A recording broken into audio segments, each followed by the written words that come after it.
Good afternoon, everyone. Andy Jacob here with the DotCom magazine Entrepreneur Spotlight Series, and we have an incredible show today. I am so excited about today's show. We've been able to book Mr. David Ordan, and David is the CEO of IKE Gourmet. And if you have a dog, you probably know about IKE Gourmet. It is unbelievable what they've been able to accomplish under David's run as the CEO. They make gourmet dog treats. Now, there's something very special about these dog treats that we just love at DotCom magazine, is that the treats are baked exclusively at the IKE Center by adults with disabilities. They're made in the United States by these adults with disabilities. As a matter of fact, if you go on the website, and we'll get into this in a moment, you'll be able to see the actual chefs that are making the gourmet dog treats at IKE Gourmet. David, I'm so excited to have you on the show today. Welcome to the Entrepreneur Spotlight Series. Thank you. I'm glad to be here. David, this is super amazing. Everybody's talking about the IKE Gourmet dog treats. Everybody loves them. The reviews are incredible. There's a great social mission behind it. Let's pull the lens back to 30,000 feet and let's talk about IKE Gourmet. So to know about IKE Gourmet, we got to go all the way back to the beginning, 35 years ago, when the government came to us and said, we need a safety net for people with the most significant challenges, the most significant disabilities, and we want you to be that safety net. So we go all the way back there. That's when we were set up to make sure that there's a safe place for people with significant disabilities, that their parents don't have to worry, their loved ones don't have to worry. They can be somewhere where they can grow, thrive, be inspired to reach beyond their limits. So that's why IKE Center and Eisenhower Center and IKE Gourmet was set up. And that's what drives us every single day to make sure that we are honoring that mission. I love it. It's really incredible what you've been able to do. Let's pull the lens back even further. So you mentioned the IKE Center, you mentioned the Eisenhower Center. Let's talk about what that is and how that is incorporated into what you're doing at IKE Gourmet. Sure. So the IKE Center is a vocational training program for adults with disabilities. And as I mentioned, everything we do is to try to teach, train, and inspire our people to reach beyond their limits. We don't look at their disability, we look at what they can do and what they want to do. Part of that is, what can we bring to our clients that will give them real world skills, teach them how to work together as a team? Can they be prepared if they want to work in the community? We're always looking for ideas that will check all the boxes. So dog treats is one of those things. You've got to work as a team. You've got to follow instructions. You've got to learn how to make a recipe. You've got quality control. It checks all the boxes in terms of vocational training. So that's number one. Number two is, we'll go back to the beginning. So even though the government wanted us to be a safety net, what the right hand does, the left hand doesn't always know what it's doing. So over the years, there became a movement to create a pathway for people with disabilities to work in the community. And we think that's great. The problem, though, is our guys and gals are the most vulnerable. They're the ones that can't get into the community so much. That's why they came to us. Nevertheless, there's a movement afoot to try to close down programs like IKE Center and IKE Gourmet and have all of our people be sent out into the community, into the workforce, and work in the private sector. There's a couple problems with that. One, as I mentioned, our guys are really, really vulnerable. I could tell you stories about some of the comments and thoughts. For example, there's one young lady here. She's great smile, very personable. You might not know that she has a disability, but when you ask her what she wants to do in life, she'll say, I want 13 children. That makes her very vulnerable, because there just might be a lot of people who would mistake what she means when she says that. So we have to be here to make sure that she's in a safe and welcoming environment. So number one, our guys, it's not so easy. Number two, somebody forgot to tell businesses that they want to send hundreds of thousands of people with significant disabilities into the workforce. So there aren't really any jobs to begin with, and it's very difficult. It takes a lot. So those two problems, the push to close programs like Ike Center and the lack of ability and capability and capacity really in the private sector to absorb hundreds of thousands of people, led to this perfect storm where I decided one day, you know what, we have to become independent of the need for government funding. And we thought, okay, we're working with dog treats. It's a good program. It happens to be the dog industry is like a $60 billion industry in America, and the treats itself is 20 billion. It's huge numbers. There's room for everybody. So we thought, let's create something where we can make a profit and become sustainable and wean ourselves of the need for the government. Once we do that, then we're independent. We can serve more people. We can avoid all the paperwork. We can avoid every change with every administration and whether it's governor or president or Congress or whatever, any regulation, we can avoid all that. And we can do what we were meant to do. We can do what we were set up to do. So that's the big, hairy, audacious goal of Ike's Gourmet. We want to stand on our feet and say that it can be done.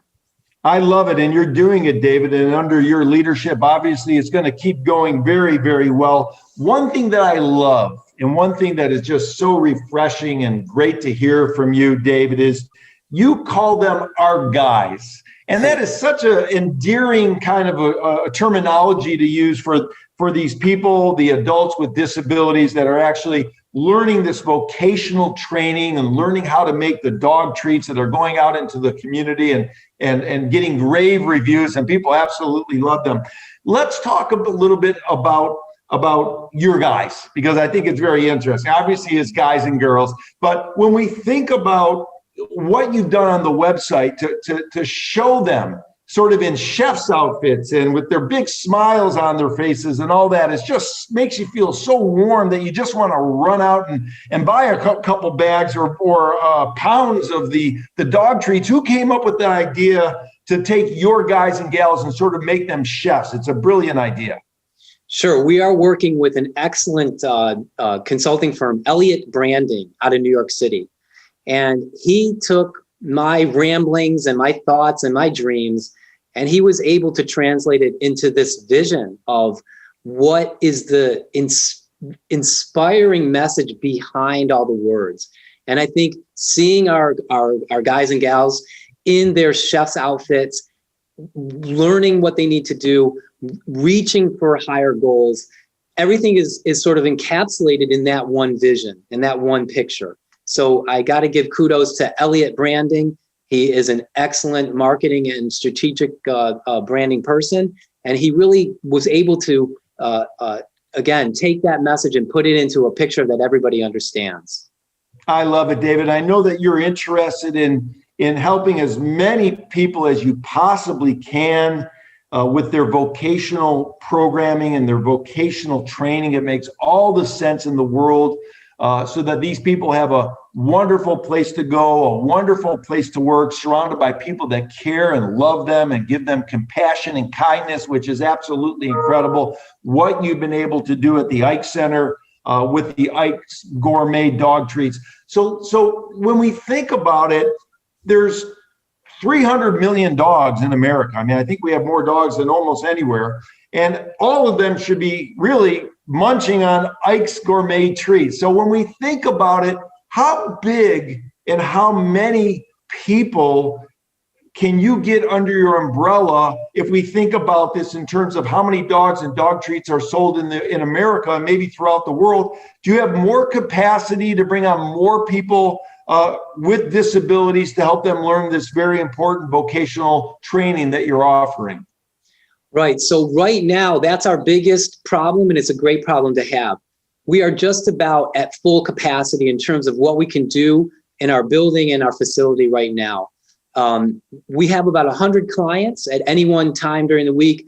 20 or 30 are cycling through and being able to participate in the bakery, part of what we do. I would easily like to double and triple that number, 100, 200, 300 people here. That would be great. And right now, what we're trying to do is build a professional level kitchen, a bakery, a training bakery, accessible, of course, a training bakery, and commercial sized kitchen that will allow us to increase our capacity. The only thing stopping us right now is that. because I think we've got a good message. We've got great people. We've got excellent marketing. The message, you can't do better than that. I mean, you cannot do better than people with disabilities making dog treats for people that want to spend, they're going to spend money anyway. They're going to buy dog treats anyway. They might as well do it for people that are really benefiting. So the one piece of the puzzle now, which is a part of our natural growth and a great problem to have, is what can we do to build that commercial bakery that can be a model too for other bakeries out there for people with disabilities. So we really want to get to the point where we can have that facility in place, but that's basically our main challenge right now, capacity building. I think that's remarkable what you're doing. And again, you just mentioned the people who are the chefs, who are your guys, and you just mentioned also that they're your clients. And It's just remarkable the way in which you look at the people with disabilities to empower them and to make them feel like they're a fabric and part of that community that they are part of, and they're an important part of the community, and changing the way that the community looks at people with disabilities. So let's talk about that a little bit. What types of change have you seen in the community at large from the community looking at people with disabilities, perhaps through a different lens or a different peer view, if you will, in a positive way? What type of impact has the IKE Center had in that regard? Sure. Well, the short answer is it helps people understand that our guys and gals are people. They're just like anybody else. They happen to have a disability, but they have the same wants, the same needs, the same quirks. They all have their own quirks too, just like you and me. They're people. So one of the interesting things that happened a couple years ago is that there was a feature-length film that debuted all over the world, really, and got tremendous reviews at Cannes Art Movie Festival, etc. And it was a film that had IKE Center and our clients as characters, as actors in the movie, but not from the point of view of looking down or even helping them per se to be better, but just that this is who they were and this is their life. And so one of the amazing things that came out of the movie is that they just were who they were. Steve, to you and me, for example, one of the guys who he got on the poster and he was like a major part in the film. So to you and I, when we might first meet Steve, we see the disability, we see his limitations. But in the movie, it's just Steve. He's just another one of the guys. And that is really who he is. And there were other of our clients who had parts in the movie. And so that was one of the things that I think broke some ground, that got it out there. It was taking a look without rose-colored glasses and without dark-colored glasses, but just seeing, hey, they're just people. And if you treat them with respect and you take them who they are and you welcome them as anybody that you would meet, you find out that, oh, this is really different than I ever thought. They're great. These are great. What's not to love? What's not to love? I love it. And from my perspective, what you're doing, is you're taking adults that traditionally have been looked at as someone with a disability, and what you're doing is you're making them an adult with an ability. So they have an ability, and it's just incredible that you're offering this opportunity for them to have an ability to give back. So when we think about expanding, David, and we think about sort of, you're going to build this new kitchen and you're going to, perhaps have not only 100 clients coming to help, or, what you call your guys and gals or your chefs, if you will, but you'll get up to 300 of those people that you're helping out. If we were to sort of extrapolate this out, is there a time where you see perhaps maybe we have 2 or 3 or 4 or even 5 or more of these big sort of kitchens with vocational training in different parts of the country or regionally, so that you can impact even more people? That's a good question. First I want to go back to the number, the 300. One of the challenges in the overall disability community and the service community is that programs like IKE Center are closing down. COVID made a big impact. A lot of places were not able to survive, or they chose to move on, because we really are specialized, and the disability service community has a lot of facets to it. So when I say 300, it's because, for example, in Milwaukee, where we are, I know that we are not reaching everybody we could reach. So the idea of expanding is, who is out there that's not getting service properly, they're not people of means. A lot of people are struggling financially, are on government assistance to begin with. They are the last person on the pole, so to speak, the last one. And the first one's always to forget when it comes to funding.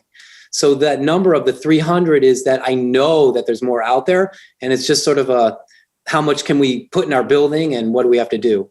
In terms of expanding, the good news is we're on a street that's got a whole row of big buildings.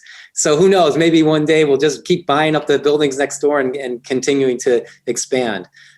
In terms of the country, yeah, I think the market, I believe in an abundance mentality. So competition is great. It's a big market. I believe there's room for a lot of people in this market for everybody to benefit. So I'm not looking to stop other places from creating a program that's similar. I want to help that happen. If someone is in Illinois or California or Arizona or Massachusetts or wherever they may be, and they've got a program, there's plenty of dogs in the world, and there's more being born every day. So I'm not really worried about capacity. And I think it's a great thing. Why not try to duplicate the success if we can make it? So if we could set up these things all over the country, that would be a wonderful thing. That's even beyond my big goal. So I'm going to think about that a lot, but I would love to have that happen. Absolutely. I love it, David. I love it so much. So, when we're talking about what happens and the process, we know that when the adults with disabilities come to the center, and they're the chefs, and they're your guys, and they're your clients, and they're making these wonderful cookies and these wonderful dog treats that everybody's raving about, by the way. So what happens? Where do they go when they're done? I mean, where do they live? Where do all your chefs go after the day is over? Because, we're listening to the show and we're thinking about it, and most people would be maybe thinking about that and wanting to ask that question. Sure. Well, they go home. Some of our clients live with their family, some live on their own, some live in group homes. So they go on with their day, and they will have other programs that they might attend.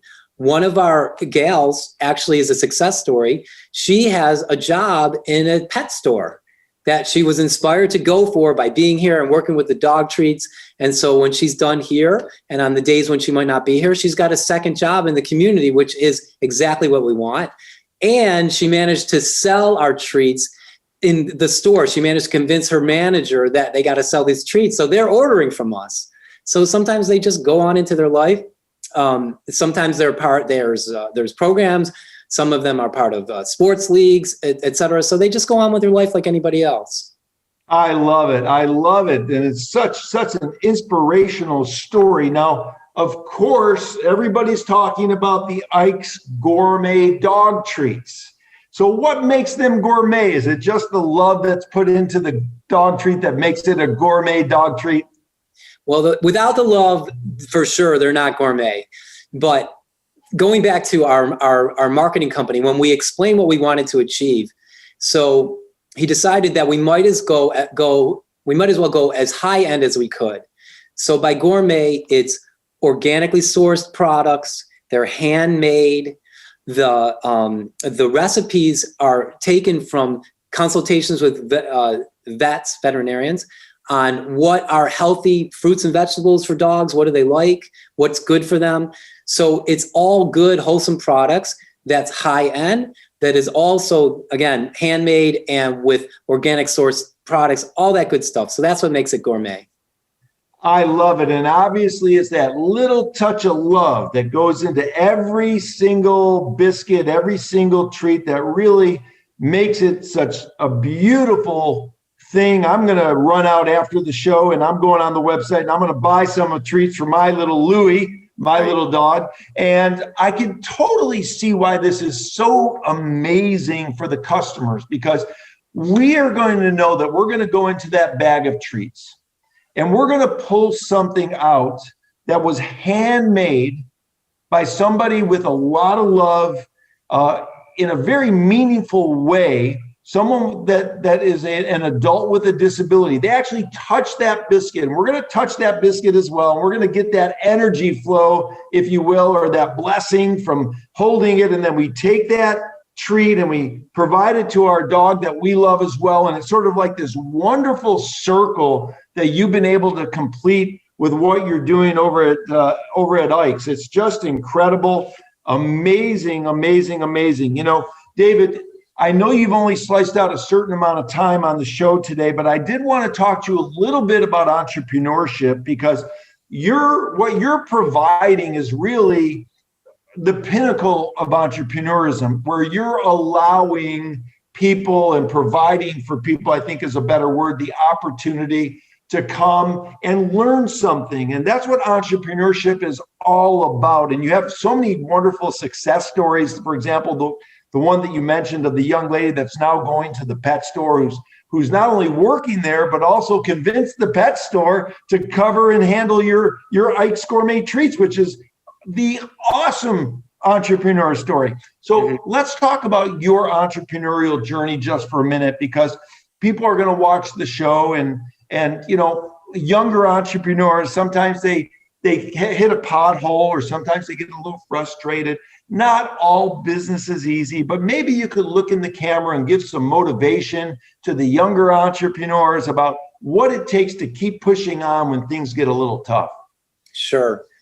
Well, number one is choose something that you love, that's associated with something that does good in the world, that you're passionate about, and make it happen. That's really the big formula. I think if you're not excited about it, like you were mentioning before, something in the universe, the energy in the universe trickles down into the physical product. If you're not passionate about it, it's going to come out. So choose something that you want to put into the world that makes it a better place, hopefully that serves humanity in some way, and keep pushing, right? That, I would say, is the big goal, the big message to younger people coming up. I love it, David. Well, listen, you operate and you run not only the IKE's Gourmet and the IKE Center with a lot of compassion, with humbleness, and of course, you're very, very kind. And those are three things that make all the difference in the world in terms of leadership. I wanted to congratulate you on what you're doing. It's just a wonderful story. And I know that the more the story gets out, the more people you'll be able to positively impact and affect in their lives. Thank you so much for what you're doing at IKE's Gourmet. And I just wanted to thank you so much for coming on the show. It's been an absolute delight, David, to have you on the show today. Well, thank you as well. A delight to be here.